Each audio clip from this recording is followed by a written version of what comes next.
ওম নমঃ শিৱায় ওম নমঃ শিৱায় নমস্কাৰ বন্ধুসকল পুনে এটা গুৰুত্বপূৰ্ণ ভিডিঅ' লৈ স্বাগতম জনাইছোঁ সিংহ ৰাশিৰ জাতক জাতিকাসকলৰ অসমীয়া নৱবৰ্ষটো বা অসমীয়া নতুন বছৰটো কিদৰে পাৰ হ'ব কেনে ধৰণৰ প্ৰতিফলন দেখিব কোনখিনি ক্ষেত্ৰত অলপ সিংহ ৰাশিৰ জাতক জাতিকাসকল অলপ সাৱধান হৈ চলিব লাগিব সকলোখিনি তথ্য আপোনালোকে আমাৰ এই গুৰুত্বপূৰ্ণ ভিডিঅ'টোৰ জৰিয়তে জানিব পাৰিব যদিহে আপোনালোকে নতুনকৈ চাই আছে আমাৰ চেনেলটো সাবস্ক্ৰাইব কৰি দিব লগতে বেল আইকনটো দবাই দিবলৈ একেবাৰে নাপাহৰিব বিশেষকৈ অসমীয়া নৱবৰ্ষৰ ৰাশিফল অনুসৰি এই বছৰটো সিংহ ৰাশিৰ লোকসকলৰ বাবে অতি শুভ দেখা পোৱা গৈছে কিছু ক্ষেত্ৰত অলপ সাৱধান হৈ আগবাঢ়িব লাগিব বুলি কৈছে বিশেষকৈ এই বছৰটো আপোনালোকৰ বাবে লৈ আহিছে ব্যৱসায় বা কেৰিয়াৰৰ ক্ষেত্ৰত ইতিবাচক পৰিৱৰ্তন দেখিব সিংহ ৰাশিৰ লোকসকলৰ বাবে 2026 পৰা 27 বৰ্ষৰ বিশেষকৈ এই সময়খিনিত বিশেষকৈ মিশ্ৰিত কিন্তু গভীৰভাৱে প্ৰভাৱশালী বছৰ বুলি প্ৰমাণিত হ'ব অসমীয়া নৱবৰ্ষৰ ৰাশিফল অনুসৰি এই বছৰটোৰ গ্ৰহৰ অৱস্থানে আপোনালোকক কঠিন জীৱনৰ পাঠ শিকাব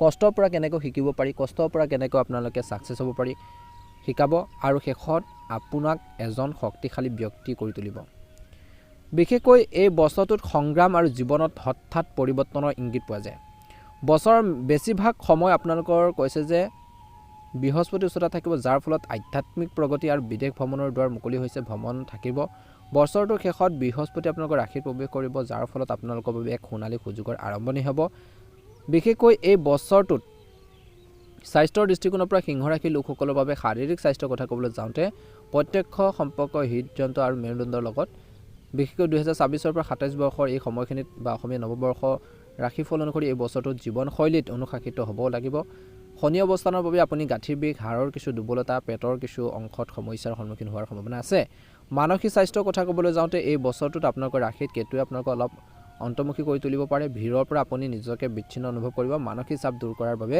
সূৰ্য নমস্কাৰ আৰু ধ্যান অতিকৈ প্ৰয়োজনীয় সিংহ ৰাশিৰ লোকসকলৰ বাবে কৈছে যে এই বছৰটোত কৰ্মস্থানত থকা সকলৰ বাবে বিশেষকৈ কেৰিয়াৰত হঠাতে বাধা বা পৰিৱৰ্তন আহিব পাৰে আপোনাৰ বিৰোধীসকল সক্ৰিয় হ'ব পাৰে কিন্তু কৈছে যে বৃহস্পতিৰ স্থানে আপোনালোকৰ বিদেশ প্ৰকল্প বহুজাতিক কোম্পানীৰ পৰা লাভান্বিত কঢ়িয়াই আনিব বুলি কৈছে যদি আপুনি গৱেষণা বিশেষকৈ কাৰিকৰী অনুসন্ধানৰ ক্ষেত্ৰত আছে বিশেষকৈ তেন্তে এই বছৰটো আপোনালোকৰ বাবে অতি সফল হ'ব ব্যৱসায়ীসকলৰ বাবে এই বছৰটোত কৈছে যে অংশীদাৰীত্ব সম্পৰ্কৰ ক্ষেত্ৰত প্ৰত্যাহ্বানৰ সৃষ্টি কৰিব পাৰে আপোনালোকৰ সংগীৰ সৈতে স্বচ্ছতা বজাই ৰাখক পাৰ্টনাৰশ্বিপত যদি ব্যৱসায় কৰে স্বচ্ছতা বজাই ৰাখক নতুন ব্যৱসায় চুক্তি কৰিবলৈ সৰ্বোত্তম সময় হ'ল বিশেষকৈ এই বছৰৰ মাজভাগৰ পৰা আৰ্থিক আপোনালোকৰ অৱস্থা আয়তকৈ অধিক খৰচ হ'ব পাৰে খৰচ বৃহস্পতি দ্বাদশ স্থানত ৰখাৰ ফলত শুভ অনুষ্ঠান ধৰ্মীয় ভ্ৰমণ বা পাৰিবাৰিক চিকিৎসাৰ বাবে ধন খৰচ আপোনালোকৰ বৃদ্ধি পাব পাৰে এই বছৰটোত আয় বুলি কওঁতে আয়ৰ উৎসৱ থাকিব কিন্তু ধন ধৰি ৰখাটো অলপ কঠিন হ'ব গতিকে সিংহ ৰাশিৰ জাতক জাতিকাসকলে গুৰুত্ব দিব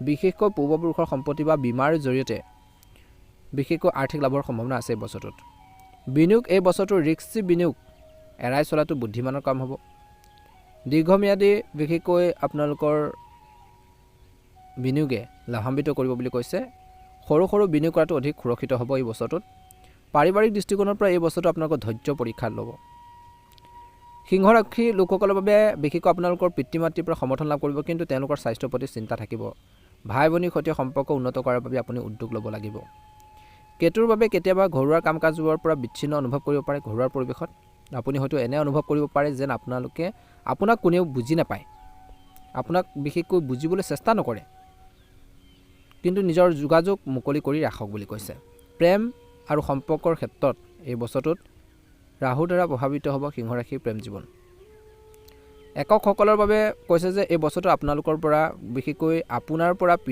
সম্পূৰ্ণ পৃথক মতাদৰ্শকৰ কোনোবা এজনৰ প্ৰতি আকৰ্ষিত হ'ব পাৰে এই আকৰ্ষণ সোনকালে গঢ় লৈ উঠিব গতিকে খৰখেদাকৈ সিদ্ধান্ত একেবাৰে ল'ব নালাগে সিদ্ধান্ত লোৱাৰ পৰা বিৰত থাকক বৈবাহিক জীৱনত আপোনালোকৰ জীৱনসংগীৰ লগত মতাদৰ্শকত মতানৈক্য থাকিব পাৰে শনিয়ে বিশেষকৈ আপোনালোকৰ কৈছে যে আপোনালোকৰ সম্পৰ্কত উত্থান পতনৰ সৃষ্টি কৰাৰ সম্ভাৱনা আছে গতিকে যিমান পাৰে ধৈৰ্য আৰু সংযমহে আপোনালোকৰ সম্পৰ্ক ৰক্ষা কৰিব বুলি কৈছে এই বছৰটো মধ্যভাগৰ পৰা বৃহস্পতিৰ গ্ৰহৰ বাবে আপোনালোকৰ প্ৰেমৰ সম্পৰ্কলৈ স্থিৰতা আৰু মধুৰতা আহিব বুলি কৈছে পৰিয়ালৰ সৈতে সংযুক্ত হৈ থাকক তেওঁলোকৰ লগত সময় কটাটো লাভজনক হ'ব বিশেষকৈ অসমীয়া নৱবৰ্ষটো সিংহ ৰাশিৰ লোকসকলৰ বাবে অনন্য বছৰ হ'ব ইয়াক কৰ্ম আৰু লক্ষ্যমুখী কাৰ্য বছৰ বুলি ধৰি লওক বিশেষকৈ এই বৰ্ষ অনুসৰি আপোনালোকৰ সপোনক অনুসৰণ কৰক নিজৰ লক্ষ্যত উপনীত হওক আৰু আপুনি চেষ্টা কৰি অহা সকলোখিনি লাভ কৰক আপুনি আগতে শিকি অহা ধাৰণা আৰু কৌশলসমূহ সফলতাৰে ৰূপায়ণ কৰিবলৈ পাৰিব বুলি কৈছে।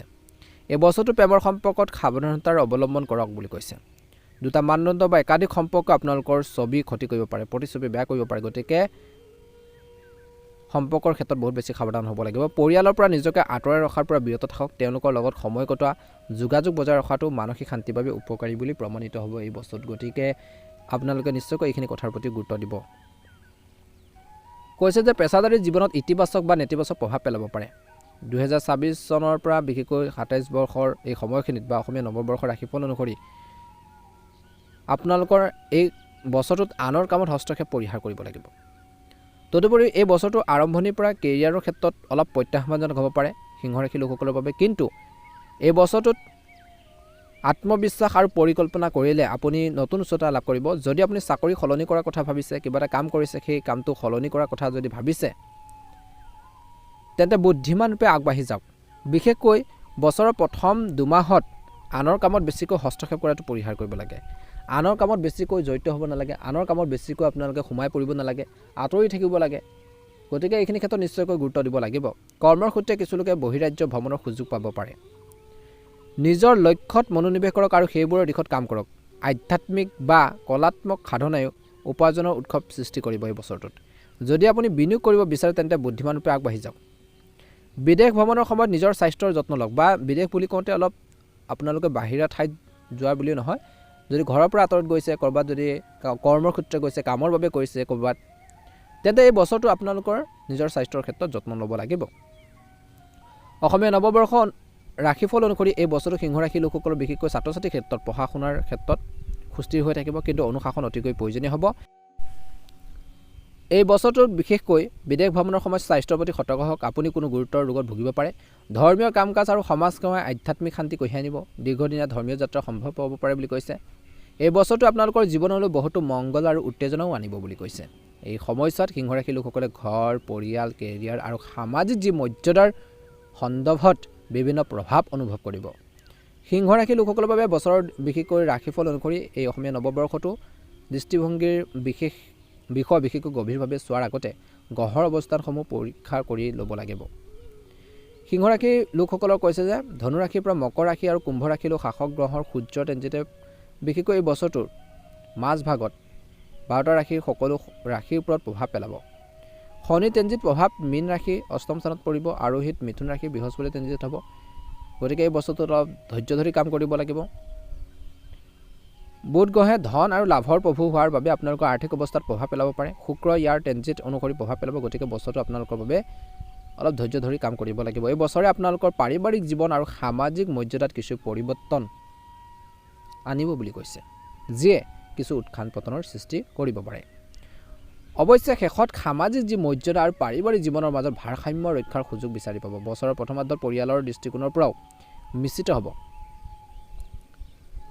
বিশেষকৈ ঘৰখনত শান্তি আৰু প্ৰেমৰ পৰিৱেশে বিৰাজ কৰিব। ঘৰত কোনো ডাঙৰ সমস্যা বা বিবাদ নহ'ব। পৰিয়ালৰ লোকে ইজনে সিজনৰ লগত ভাল সম্পৰ্ক বজাই ৰাখিব।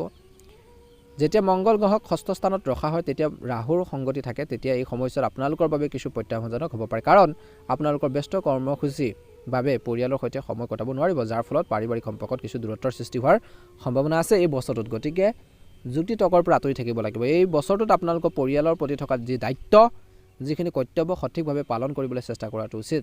আপুনি বুজিব লাগিব যে পৰিয়ালৰ বাবে পৰ্যাপ্ত সময় উৎসৰ্গ কৰিব নোৱাৰিলে সম্পৰ্কত প্ৰভাৱ পৰিব পাৰে। ইয়াৰ পিছতো আপোনালোকৰ পৰিয়ালৰ সদস্যসকলে আপোনালোকৰ পৰিস্থিতি বুজিব আৰু আপোনালোকৰ কামত সহায় কৰিব বুলি কৈছে।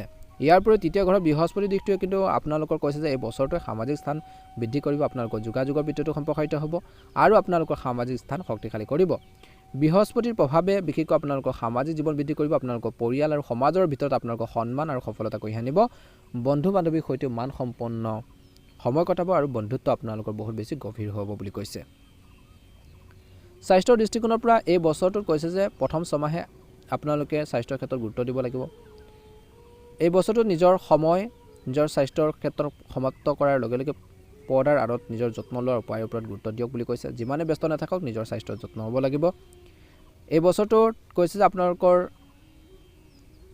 সম্পৰ্কত এক নতুন কাহিনী আৰম্ভ হ'ব পাৰে, উত্তাল হ'ব, কিছু নতুন শক্তি উত্থান হ'ব। আটাইতকৈ উল্লেখযোগ্য পৰিঘটনাটো হ'ল যে এই মাহৰ মধ্যভাগৰ পৰা আপোনালোকৰ সকলো ব্যক্তিগত সম্পৰ্কলৈ পৰিৱৰ্তনৰ ঢৌ কঢ়িয়াই আনিব, যিটো এই গ্ৰহৰ বৃদ্ধিৰ প্ৰতীক। গতিকে কৈছে যে আপোনালোকৰ জীৱনত অধিক মানুহ আনিব পৰাৰ সম্ভাৱনা আছে, অৰ্থাৎ অপ্ৰয়োজনীয় সংঘাত বাঢ়িব পাৰে। গতিকে ধৈৰ্য ধৰি কাম কৰিব লাগিব বুলি কৈছে। প্ৰেমৰ দৃষ্টিকোণৰ পৰা এই বিশেষকৈ বছৰটো আপোনালোকৰ বাবে আপোনালোকৰ প্ৰিয় বন্ধুৰ সৈতে আপোনালোকৰ বন্ধুত্ব শক্তিশালী কৰিব বিচাৰে। আপোনালোকৰ প্ৰতিশ্ৰুতি উৰণ হ'বলৈ নিদিব, সাজু হওক, মাত্ৰ সাৱধান হওক, নিজকে ইমান ক্লান্ত নকৰিব যে আপুনি নিজৰ প্ৰয়োজনীয়তাও নিজে ল'ব নোৱাৰে। গতিকে প্ৰেমৰ ক্ষেত্ৰতে হওক বা কৰ্মৰ ক্ষেত্ৰতে হওক বহুত বেছি সাৱধানতা অৱলম্বন কৰিব লাগিব বুলি কৈছে। এই বছৰটোত কিন্তু নিজৰ কৰণীয় কামখিনিৰ ক্ষেত্ৰত বহুত বেছি গুৰুত্ব দিয়ক বুলি কৈছে। আপুনি লাভ কৰাৰ জ্ঞানখিনি ভাগ বতৰা কৰাটো অৰ্থপূৰ্ণ হ'ব বুলি কৈছে। সন্মানীয় লোকৰ লগত, জনাশুনা মানুহৰ লগত আপোনালোকে থাকক, দুটা কথা জানিব পাৰিব, শিকিব পাৰিব, নিশ্চয়কৈ অনুকূল ফলাফল দেখিব। আনৰ পৰা শিক্ষা লওক, আনৰ ভাল কামৰ পৰা এডুকেশ্যন লওক, নিশ্চয়কৈ আপোনালোকে অসমীয়া নৱবৰ্ষতো ভাল প্ৰতিফলন দেখিব। গতিকে এই বছৰটোত কিছুমান ক্ষেত্ৰত নিশ্চয়কৈ গুৰুত্ব দিব। সকলোখিনি তথ্য আপোনালোকে জানিব পাৰিলে ভিডিঅ'টো চাই কেনে পালে জনাব। আপোনালোকৰ সকলোৰে অসমীয়া নৱবৰ্ষটো ভালদৰে পাৰ হওক, মনৰ ইচ্ছাবোৰ পূৰণ হওক। অনুগ্ৰহ কৰি ভিডিঅ'টো শ্বেয়াৰ কৰি দিব, লাইক এটা কৰি দিব, চেনেলটো ছাবস্ক্ৰাইব কৰি দিব, কমেণ্ট বক্সত জয় হনুমান ওম নমঃ শিৱায় লিখি দিব।